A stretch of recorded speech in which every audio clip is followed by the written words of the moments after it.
Okay, so we're going to start with Chapter 1 of Gapenski's Healthcare Finance. So the next two lectures will be covering Chapter 1. So I already talked to you a little bit about the nature of accounting versus finance. Let me just kind of reiterate.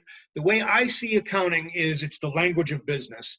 And another way of thinking about that is it's historical, right? It is a story that has been told, usually in numbers. So there's like kind of these special numbers with these special terms.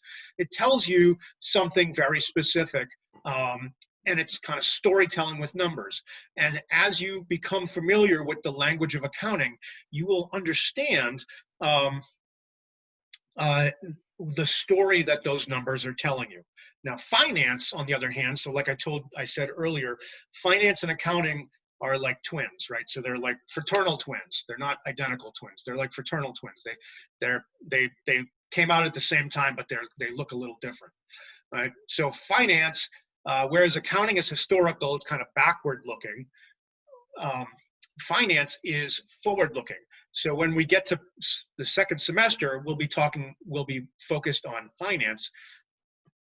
And we'll be talking about, when I say forward looking, what I'm saying is we'll be doing things like, we'll be asking questions like, should this organization buy this piece of equipment? So should Wentworth Douglas buy a Da Vinci robot? Well, it's going to cost $1 million, and it's going to cost $100,000 in maintenance each year.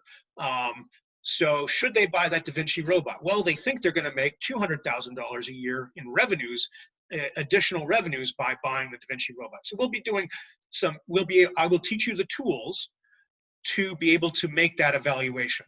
This semester, though, we're going to be asking questions about the historical things that have happened in an organization and generally the health of the organization.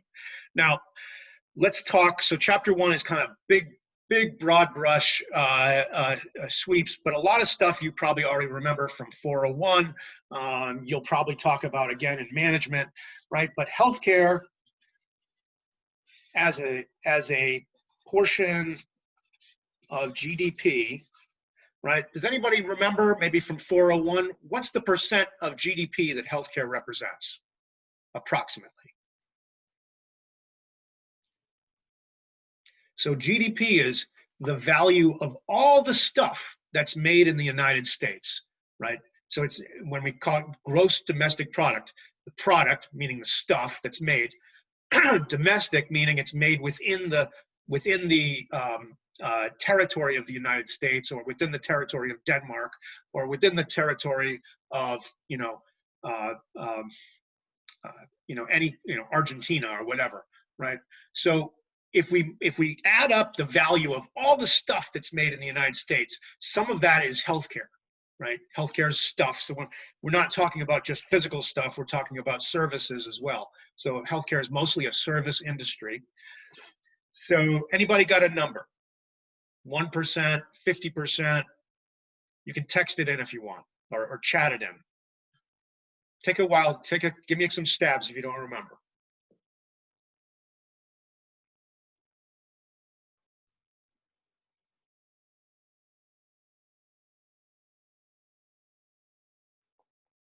Okay. So Allie's brave and said and threw a number out there. I'm just going to start calling on people here in a minute. All right, 30. Okay, there we go. Does anybody remember remember this from discussion from 401? I'm sure you talked about it. 15. Okay, 20. All right, around 18. There we go. All right, Skylar hit the number right on the mark. About 18%. It's been pretty stable around that 18 to 20% range, right? So about 1/5 of every dollar that's created in the United States, right, goes to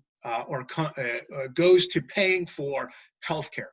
So this is a huge industry, right, as an industry, and it includes a lot of different stuff. So it's not just, we think healthcare, we think hospitals, but it is that, right? So healthcare kind of breaks out into some broad categories. So we have health services, delivery, right? I'm sort of a health services delivery guy. I spent most of my, and I'll talk a little bit about myself tomorrow with you guys, but I spent, before I became a professor, I spent my first career in health services delivery. And when we think of health services delivery, we should be thinking about, of course, hospitals. Those are the 800-pound gorillas in our healthcare system. But medical practices,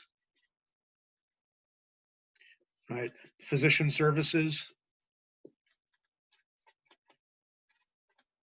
right? What else?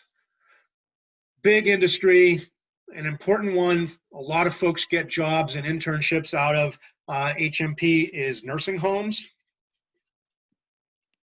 One of our illustrious alumni is the executive vice president for New England for Genesis, which is Genesis Healthcare, which is probably one of the, is one of the largest nursing home chains in the United States. He oversees, in New England, he oversees 100 nursing homes with, and those 100 nursing homes have about 10,000 residents and about 10,000 employees. So Sean Stevenson is a great guy, and you'll meet him at some point. We can think of, so that's an important industry, a lot of great opportunities for young HMP grads. Hospice services, right? Another important industry or part of the industry. Home health, and hospice is sometimes done in nursing homes, sometimes in home health. Home health is a growing part of the healthcare industry. It is a lot of healthcare is transitioning to home-based healthcare, especially in this time of the pandemic, right? And telemedicine kind of is influencing all of these. So that's kind of health services delivery. You can think of another part that is often, people don't think of is medical equipment and supplies. So that's everything from diagnostic tools like X-rays and MRIs, right?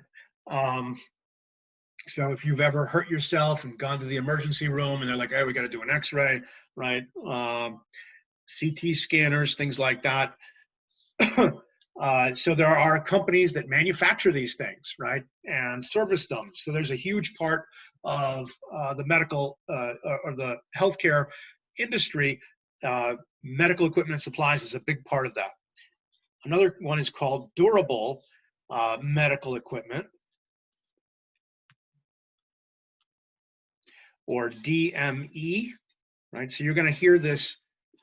You'll hear DME kind of tossed around. So these are right. We're doing language here, so you need to start retaining these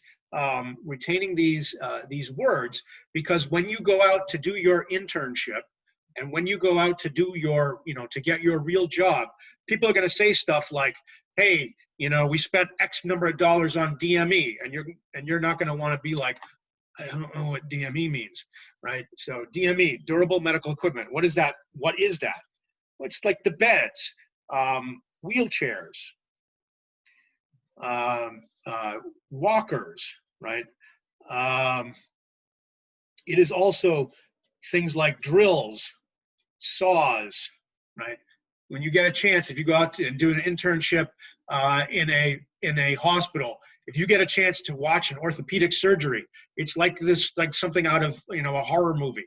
And they got saws and drills and they're cutting people open and taking their bones out. So it's pretty cool to watch. But the tools that they use are durable medical equipment. And then we have, within equipment and supplies, then we have expendables or expendable supplies.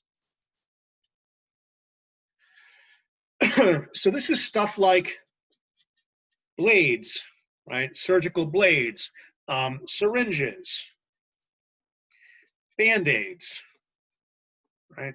These are expendable in the sense that you use them once and you throw them away. You don't want to reuse a Band-Aid, especially somebody else's Band-Aid. You don't want to reuse syringes. That's one of the best ways to transmit hepatitis and AIDS, right? So that's our second category. So healthcare breaks down into health services delivery, but also medical equipment and supplies. Third category, and a really big and important one, pharmaceuticals and biotech, right? And, what's really important right now? What are we all hoping to get in the next, 12 months? Vaccine. A vaccine, right? So we have vaccines and immunizations is an example. And there's some incredible work being done right now. People, scientists and drug companies are trying things that they've been talking about for years, but the need suddenly is, we are like, I've heard it called like a wartime footing, right? We are making it, 10 years of advances this year. So vaccines and immunizations is an example of part of this. Obviously, the drugs and therapies, many of us take. So, I take a daily allergy pill, right? That's an example. But, much more important are more life critical things like, some of you maybe have hypothyroidism, right? So you take a little pill every day and you're fine. But if you don't take that pill, you will eventually die. So that's an example, of drugs and therapies. Chemotherapy, a specific subcategory of drugs and therapies, right? We've made some incredible advances in chemotherapy that keep people alive, can stop cancer. Other high-value interventions.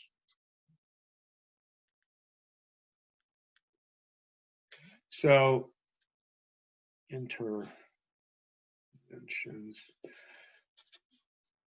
So when I was your age, AIDS, if you got AIDS, you died, right? That was how it was, right? And people were dying by the thousands, and it was pretty terrifying. AIDS now can be managed thanks to advances in all of these things, such that it is really now a chronic disease, right? Which means people now can live for decades with things like AIDS. Hepatitis C used to be a chronic disease, right? You got it and you had it for life. I want to say about 10 years ago, 2 pharmaceutical firms found cures for Hep C. It used to be you just managed it. They found cures for Hep C. The cost of those cures, though, started out at about $80,000, right? Who gets Hep C? People who, it typically is lower socioeconomic status people, so people who are, poor, right? They're very often, they're people who are addicted to drugs, prostitutes, and people who are kind of at the lowest rungs of our society. Where do they get healthcare? They get it through Medicaid, right? And so there's kind of and who pays for Medicaid? Taxpayers pay for Medicaid. So there's a lot of discussion about, are we going to pay for, an $80,000 treatment for a drug-addicted prostitute, right? And so you get into health ethics, as well as questions around cost. Okay, so so pharmaceuticals and biotech, right? What else? Insurance, right? Huge part of our industry. Not only is it a huge part of industry in terms of the amount of money spent on it, but in terms of it financing healthcare, right? But it shapes the delivery of healthcare. What insurers say they will pay for is what providers will provide. Who is the biggest healthcare insurer in the United States? Who pays for more healthcare than anybody else?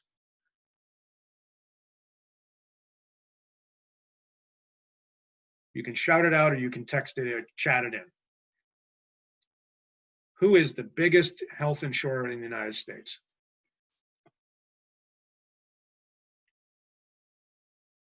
I guarantee you all know this name. Are you talking about like a specific provider like Cigna or Blue Anthem? Or are you asking about consumers? I'm asking about a provider, a Oh, health okay. insurance provider. You name several. None of them are the right answer, but you name several good ones. What? Anthem? A big one, not the biggest one. Allie hit it. Medicare. Who provides Medicare? The United States government, right? So the United States government is the biggest health insurer in the country, right? Providing, and they provide it through Medicare, right? Remember the difference, Medicare and Medicaid, right? Medicare is you get Medicare when you hit 65 or you can prove you are permanently disabled, right? So most hospitals get somewhere between 50 and 70% of their revenues from Medicare. Tack on Medicaid, which is a poverty program, right, which is managed jointly by the federal government, the United States government, and the state government. So Medicare is a federal program. Medicaid is a joint federal and state level program. When you couple together Medicare and Medicaid, you're looking at the typical hospital is somewhere in the 60 to 70% range onwards up to 80 or 90%. So if you go to a very poor area or relatively poor area, you may see, so if you're up in the North Country, you may see the hospitals are getting 80 or 90% of their revenue from Medicare and Medicaid combined.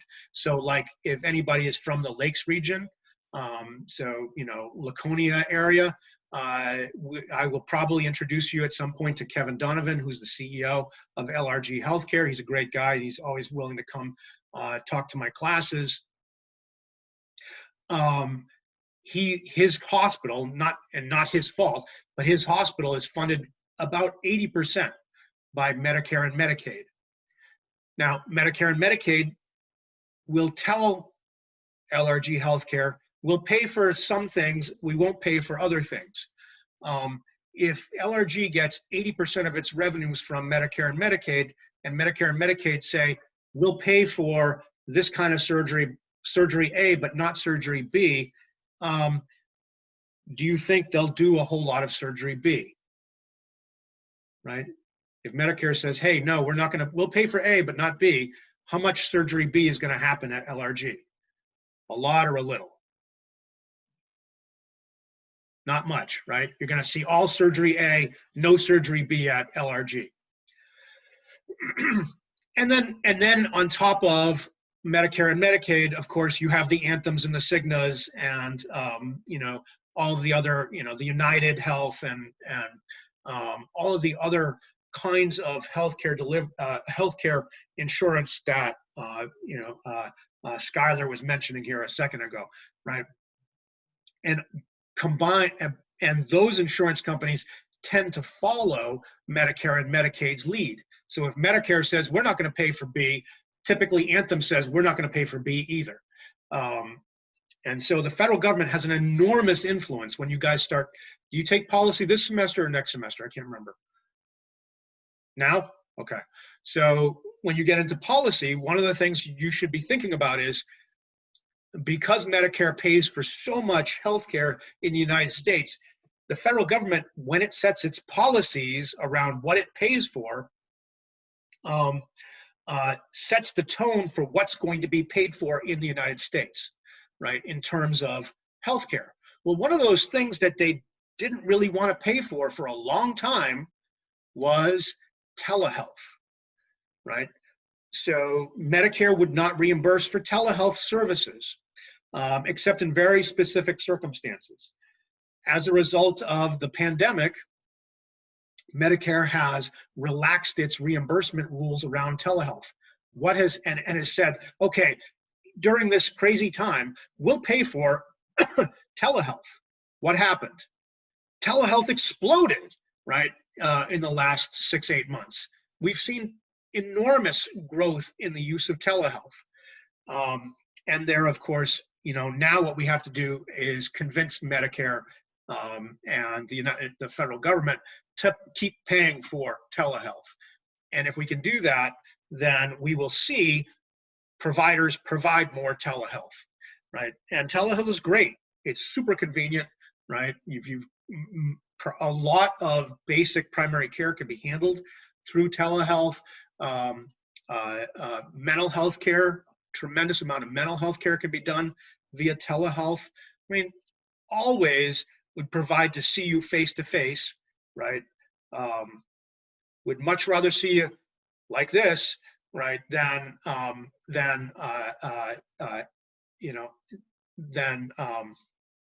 and even this is better, of course, than that. And I would rather see you face to face, like for real, rather than face to face on video. But face to face on video is a pretty darn good substitute for a lot of stuff. A lot of dermatology can be done that way. So financing of healthcare, the big guns are government funded, especially at the federal level. But we have Medicare, which is all federal, and then Medicaid, which is federal and state together. Right? We have commercial insurers, right, which is like Anthem, Blue Cross, Blue Shield, Cigna, right, United. Those are some of the big ones. We have self-insurers. So big companies will do what's called self-insurance. So UNH is self-insured. Well, I don't use, I'll tell you about my program later on, but if you're faculty, your insurance is provided through Cigna. But Cigna doesn't, my payments flow through to Cigna. Well, my payments don't, but if I had healthcare through UNH, my payments would flow through Cigna back to UNH. Cigna manages the benefit for UNH and helps UNH set rates. But UNH is actually self-insured, meaning UNH actually pays for, if I was a Cigna beneficiary, right? If I was a UNH, if I used UNH's healthcare, health insurance, I would have it managed by Cigna, but it's UNH that's actually paying the bills, right? So UNH is a self-insurer. A lot of big companies will do that. They will contract with an insurance company like Anthem or Cigna, and Cigna will do all the, setting up the network of physicians and hospitals that the beneficiaries can go to, but the actual bills are ultimately paid by the company. Right? In this case, for faculty, that's UNH. But if you work for a big company, like say Medtronic down the street, Medtronic is big enough that it is self-insured, and it probably contracts with, one of the Harvard Pilgrim or something like that to provide to do all the administrative work, to do all the marketing, to do all the management of the payments. But at the end of the day, Medtronic cuts a big check to Harvard Pilgrim or Anthem for managing the benefit. There are also, space here, managed care, right? So managed care, most of us have managed care plans, which means that typically means that we have a limited number of providers that we can go to, and the decisions are made, or we are guided in our medical decisions by our insurance company. And then finally, an important but much smaller insurance program is malpractice. So this is for the for providers, both physicians and nurse practitioners and PAs have to get malpractice insurance, as well as hospitals get malpractice insurance. So if something goes wrong, if somebody makes a mistake, which they do, malpractice insurance steps in and covers that expense. It's a huge expense, and it depends on how much you pay as a provider. Depends on how risky your services are, and some providers will stop providing certain services because of how expensive the malpractice insurance is. So I think somebody said they were from Jersey. Jersey has had an issue with obstetrics providers, so OBs that provide that help women have babies, right? When you are an OB, an obstetrician, and you deliver a baby, there's a chance that the baby is going to have what is somewhat awkwardly referred to as a bad baby, meaning that you have a baby that's delivered with medical problems, right? You're going to get used to these kind of somewhat harsh language that you'll hear in healthcare, but the reality is, if you're an obstetrician, sooner or later you're going to have a bad birth, and something is going to go wrong. A cord's going to be wrapped around a neck, something like that, and you can get sued for that, right? And maybe it was your mistake, maybe it was just bad luck, maybe it's really hard to sort it all out. Some states, Jersey is one of them, have had a series of extremely high rewards to malpractice suits, and as a result, the cost of insurance goes way up. And so obstetricians who delivered babies were paying such high rates that it became for malpractice, that it became not worthwhile for them to deliver babies. So OBGYN is, usually kind of a mix of, dealing with pregnancies, that's the OB side, and GYN is women's health, right? A lot of OBGYN said, you know what, the OB side is not worth it to me, I'm not going to do OB anymore. And they just do GYN, right? And so there are states like New Jersey that have had issues because the malpractice is so expensive. They've had issues having enough OB practitioners in the state. So malpractice protects providers, but it's a costly part of the bill for providing care. And then you have like dermatology. There aren't a lot of there can be bad outcomes in dermatology, but it's usually such a controlled thing that it's not like, oh no, the baby's, suddenly going bad. Like if you watch, ER or something like that, something suddenly is going wrong and we didn't know what was going to happen, right? Dermatology, it's usually kind of a slow process. You've got plenty of time to figure things out. So dermatology tends to have relatively low malpractice costs, right? So it depends on the service you're at. Surgery, all the surgery practices, OB is a surgical practice. All of the surgical practices tend to have very high malpractice rates. All right, and then there's kind of this big other, and it's growing. A big part of that is health IT, right? So health information technology, medical record, health, your electronic health record, EHR, or electronic medical record, EMR. So those are two more. Electronic health record, electronic medical record. You need to know those abbreviations, because when you start hanging around with medical people, they're going to start tossing them around. I went in the EHR and I wrote down the DME, that kind of, chit chat. You're gonna have to learn those words, right? You're gonna need to learn these words in order to be able to communicate. So we got big companies like Cerner, Epic, Athena, right? Most of the Boston-based hospitals are on Epic. So if you get a job working at Mass General or Boston Children's, you're going to learn how to use Epic. Cerner is actually bigger than Epic. Epic tends to have a more of a presence in New England. Athena does mostly physician practices. They're located down in, their headquarters is down in Watertown. So if you're from the Boston area, they're a really great employer. Huge growing area. Another part is medical schools, right? Where do those docs come from? And then us, HHS, right? Where you are part of the educational industry, right? Right now, you're participating in healthcare education. So that's another part of kind of what's going on. And then just oodles of consulting and other service firms. So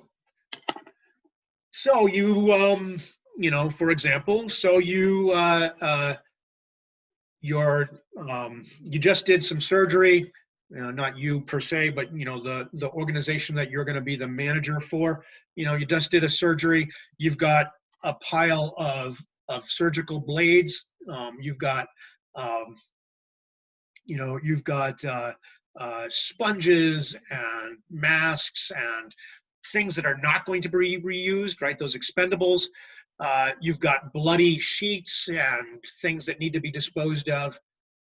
Well, where are those going to be disposed? Well, you're going to pay a medical waste firm, right, to come take care of all that stuff, because you can't just take it and throw it in the Durham dump, right? That stuff is dangerous. It's got potentially contagious, disease and all kinds of bad stuff. In addition to that, you go through an orthopedic surgery and they cut out, they give you a knee replacement. Well, a knee replacement means they've cut some bone out, right? That's got to go someplace. You have a patient with diabetic neuropathy, and they've developed, because of that, they've stubbed their toe a bunch of times, and they've developed gangrene in their foot, and you've got to amputate the foot. What do you do with the foot? Well, you've got to have it disposed of, right? I'm being really gross, but these are the realities of working in healthcare. So we have service firms that specialize in dealing with medical waste, and medical waste disposal is way more expensive than the trash that you put out on your street, right? Because it has to be handled in a very particular way. Very often it needs to be incinerated, right? So there's a lot of stuff going on there. So there's all these other things that are going on in the field. All right. So that's kind of the industry that we work in. We've talked a little bit about finance, right? This course is primarily about accounting. Like I said, it's the language of business. We're going to set some common rules, and we're going to talk about how those things are reported in financial statements, right?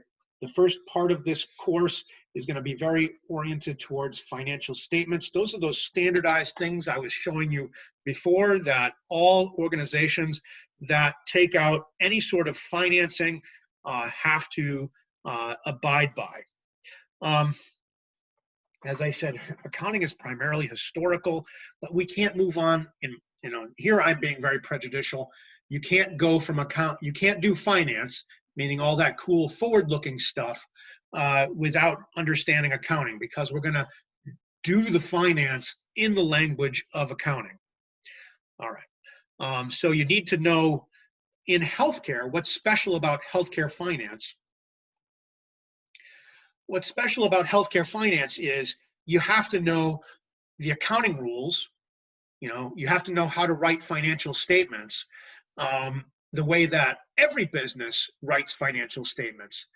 But there's also some specialized knowledge that you have to know in order to do in order to do healthcare finance, right? Every industry has some specialized information and specialized ways that it reports information that's a little bit different. So the financial statement for Ford Motor Company, I said a minute ago, you'll be able to read them, and you will, right? You'll be able to pick up the financial statements for Ford Motor Company, and you'll be able to read 95% of it. And you'll be like, I've seen that before. There's going to be 5% that's going to be a little bit different when you look at the statement. They're going to talk about things like cost of goods sold that we're not going to get into so much in healthcare finance, because healthcare finance is primarily a service industry.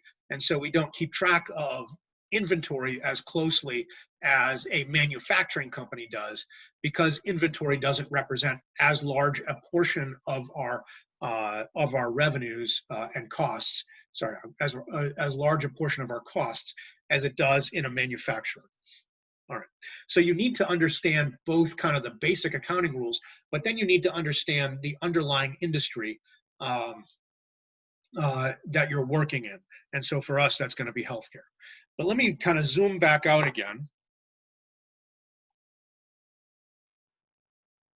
And let's talk a little bit about, in the abstract, what's a business?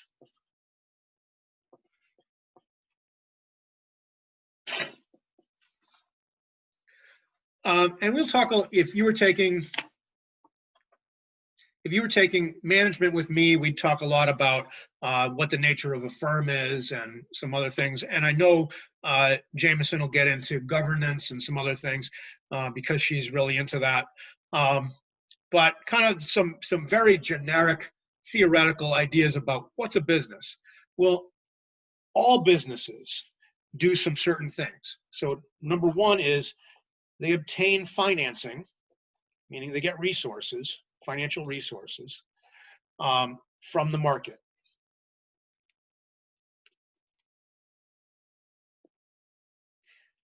Now, the market refers to the owners of the business. So if Cole was to start a business, right, he could contribute his own capital, meaning his own cash, right? He could write a check to buy the initial equipment for his organization. He could also go out to a lender. So he could go to a bank. And we usually talk when we're talking about businesses, you are talking about typically commercial bankers, right? And we'll talk more about this later in particular in finance too. You all probably have a bank. You all probably have at least a savings account, probably a checking account, right, to help pay your bills. Those are retail. What you use are called retail banking services, right? We're small, you and me, we're small potatoes compared to what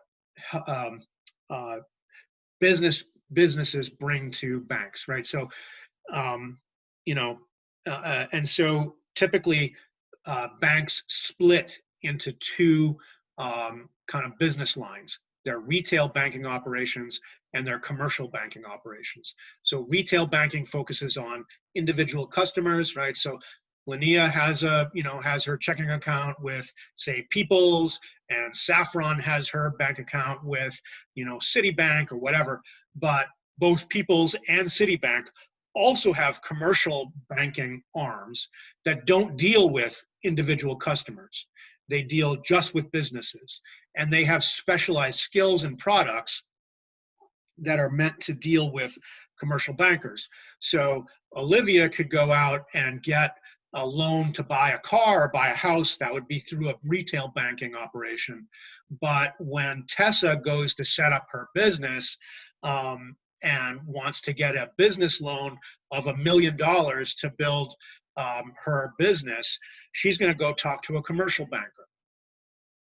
Each of those businesses has specialized knowledge in understanding how to evaluate the risks of lending, right? So when we're talking about Linnea getting a loan for a house, there are the retail arm has the lenders have specialized knowledge in evaluating individuals and deciding how risky the loan is to give to Linnea, right? And if Linnea's got a good credit rating and she's paid her bill, and as a result, or has paid her bills on time and has a good steady job, she's going to get a lower interest rate, right? Because she's lower risk than, say, I'm going to pick on somebody just to be silly, but say Daniela, who never pays her bills and has 47 credit cards, right, and has missed payments on 44 of them in the last 6 months. Daniela is and I know Daniela doesn't actually do this, but Daniela is a pretty risky bet, and so they may offer Daniela a loan, but if they do, it's going to be much higher than Linnea, who has a good credit history, as opposed to Daniela. And I know Daniela, I'm just teasing. Right, but retail bankers do that. Commercial bank, but that's all at the individual level. Commercial bankers focus on evaluating business risks, and they're very often very focused on the local community. So you're not going to get a business loan if you work in Boston. You're not most likely going to get a business loan from New York, right? If you live in Waltham, right, and you're looking to build a store or build a if you're a physical therapist and you want to start a business, you're going to get a loan from a local commercial banker who understands the local market and understands what the business climate is like in your area, right? And they're going to evaluate not only you as an individual and your individual risks, but they're going to evaluate how risky is the community that you are going to set it up in. Like if you're like, hey, you know what, I have a great idea. I want to build a restaurant in downtown Portland right now. That's kind of a risky proposal right now, given what's going on in Portland, right? So as opposed to say, I want to build a restaurant in Durham. Well, Durham doesn't have riots and crazy Antifa people running around breaking things and announcing independent republics or whatever, whatever it is they did, right? Durham has its own risks, though, that, if you didn't know about Durham and the fact that it doubles in population when the students are here and it shrinks by half when the students are not here, you would be missing a big part of the risk of running a business in Durham, right? And so that's important to know. It is important when you're a commercial banker. And so that's what commercial bankers do, is they specialize in lending to businesses, and they have a lot of specialized knowledge. Okay, so we're almost out of time. So let me pause the lecture here. We're going to move fast. Next time, chapter 1 may spill over into next Tuesday a little bit, but we're making good progress. So on Thursday, we'll go into rotational mode. Here, let me switch cameras.